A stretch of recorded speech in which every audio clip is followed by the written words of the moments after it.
Hello and welcome to EdPsych 501, screencast number 4. We'll be covering two topics today, defining constructs and evaluating reliability and construct validity.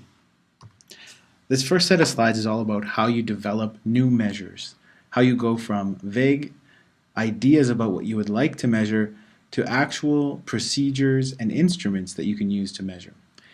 And so we introduced a reading to you by Babby, 1995. He's actually done updates on this reading, but I find the one that I presented to you to read sections off the bit that's most important, that is a good introduction to this idea of development of measures. And so he outlines a process where we have to go through this conceptualization phase. We develop a nominal definition, then we develop our operational definition, and then we go out and measure. And so we are going to describe these steps in detail. One of the analogies, or the big analogy that he uses, is this file drawer analogy. And so the way we think of this is that in our minds we have concepts or constructs or ideas like happiness and intelligence and all of these terms in our brain that we have images associated with them. And for each of those terms we have a file folder, and in each of those file folders are all the images we associate with each of those terms. And so here's a few examples: compassion, intelligence, quality of life, motivation. So inside each of these file folders in our mind we have words that we would think are associated with each of these terms. And so if we focus in on one in particular, let's look at intelligence. You might have in your file folder things like a person is good at math, has a strong vocabulary, they can identify patterns really quickly, they're able to read social cues well, or they're able to perform well at these new intelligence games they have on all the phones. Lumosity is an example. But essentially this list could go on, and there'd be a list of images that we would associate with the word intelligence. And so the trick is, we would like to take our conceptualization, this file folder, and turn it into something that can actually measure and tell us how much intelligence someone has. So what we're trying to do is take that file folder and turn it into something that we can measure. So what intelligence is a concept or a construct. It's created from our conception of it. As a society, we've come to an agreement about what intelligence is based on the overlap of those terms inside of the folder. But unfortunately still, it's not something we can observe tangibly.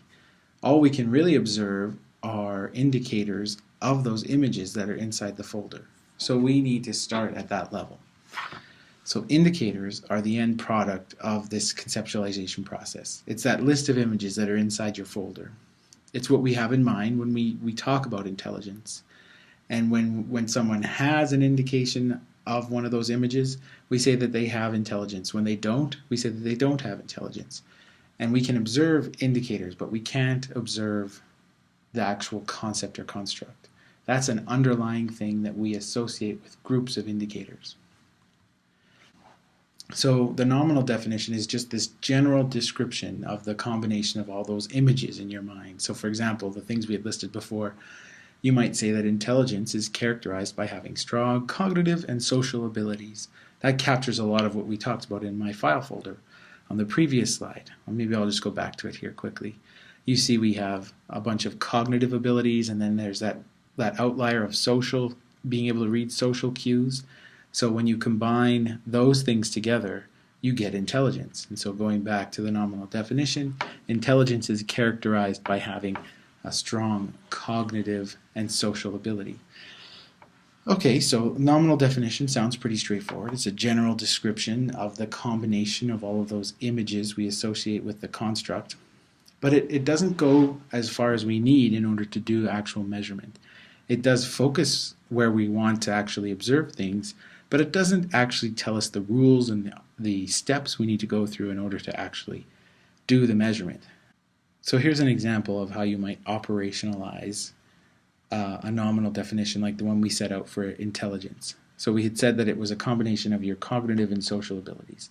So the cognitive piece could be covered off by administering a set of cognitive tests that measure numerical vocabulary and visual spatial abilities. So a set of cognitive subtests, if you want to call them that.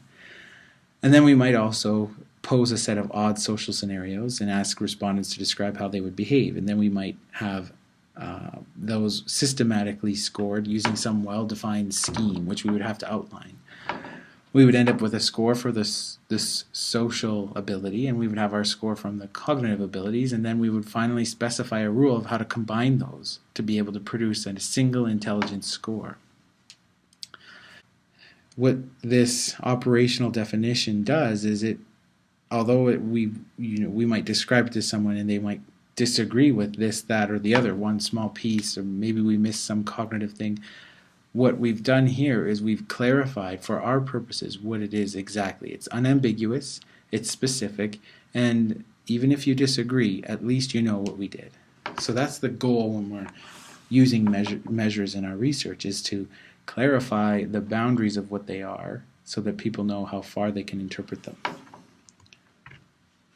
So dimensions is another term to bring up here, and essentially it's when you think of that file folder and the listing of images that are associated, say, with intelligence, and you think of the fact that they may group together. And we're seeing that in this small example here where we've got these cognitive things and then that social ability that popped up.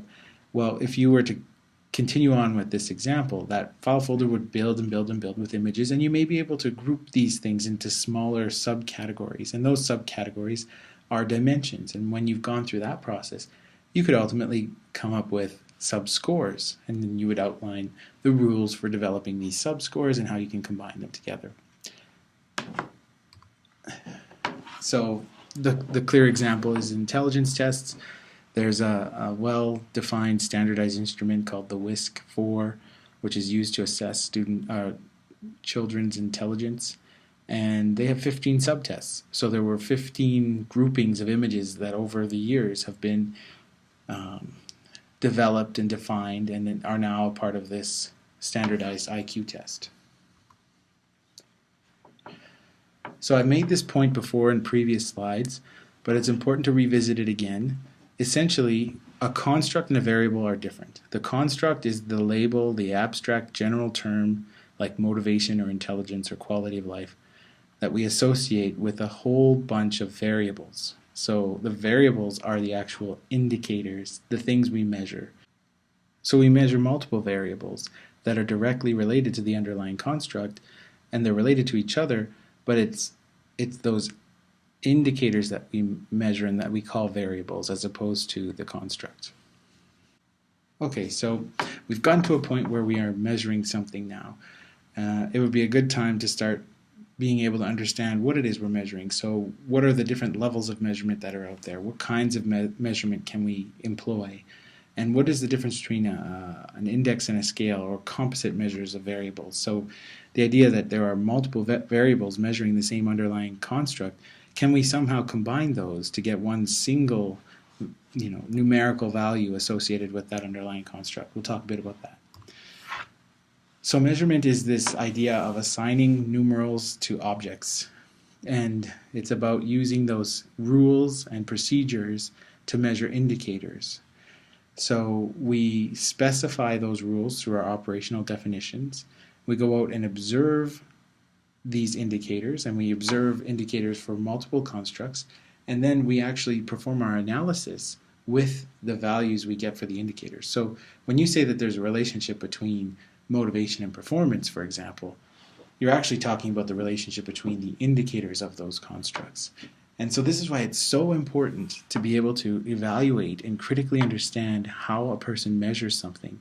Because it's one thing to say that our study shows that there's a relationship between motivation and performance.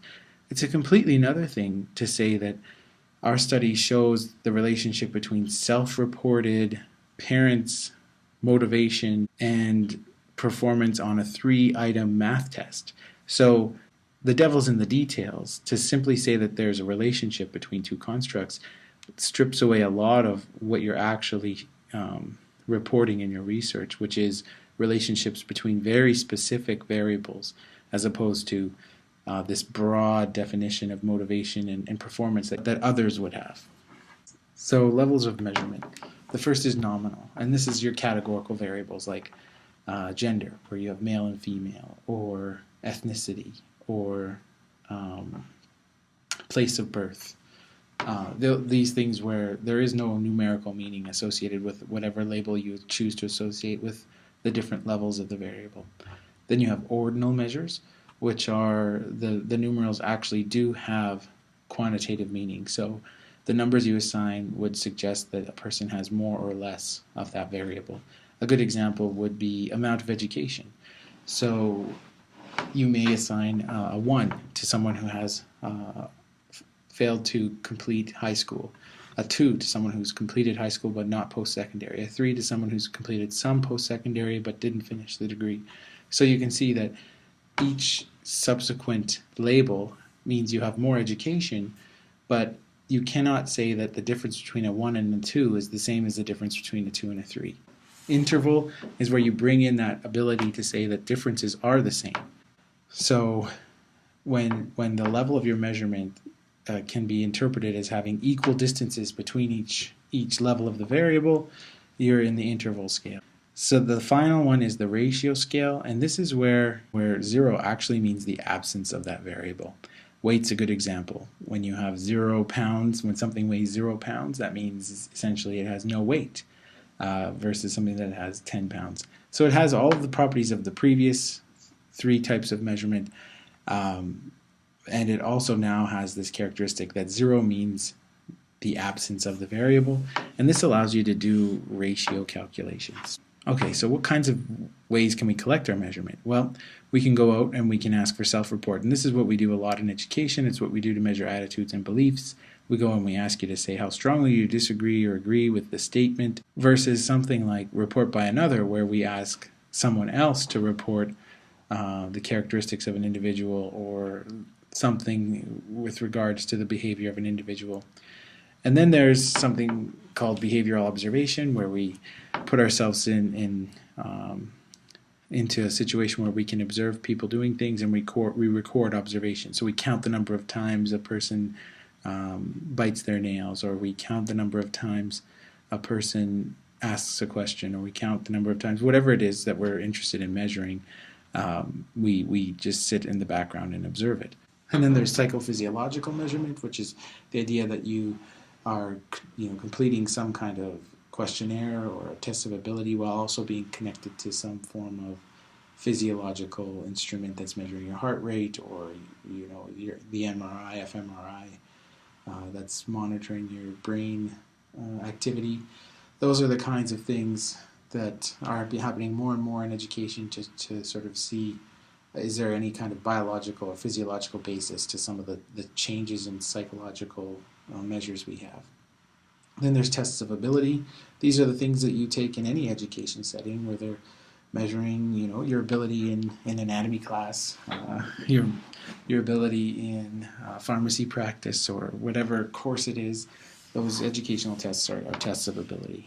So what's a composite measure? We talked about how constructs have many variables that are indicators of that construct, and that they all are directly related, but they are not the construct themselves. They're just these indicators. And so you can actually combine those things and produce this composite scores. So there are 2 types of composite scores, indices and scales. An index is the easiest one to deal with, because all you're really doing is summing them together to create a total score. So if I asked you 10 questions where I asked you to tell me how strongly you agreed or disagreed, I could just add up your scores across the 10 questions, as long as they were measuring indicators of the same construct. That's a very frequently used type of composite measure. The other is a scale. So a scale is where you say that 1 or 2 or 3 or 4 of your questions should be treated differently than the rest. You can't simply sum. There's some kind of theoretical basis that says that this indicator should have more weight in the equation than another indicator. And so you may believe that one behavior that a person demonstrates the number of times is actually more predictive or more related to the underlying construct. So when you produce your composite measure, you actually give it a higher weighting. So you might multiply it by 2 or 3 or whatever it might be before you sum across the rest of the questions. And so this is a very complex way to deal with your measures, and it requires a lot of theoretical and empirical basis for whatever intensity structure you define, and because of that it's used less frequently. But this would be something where there's an established literature that defines that certain indicators are more or less important than others.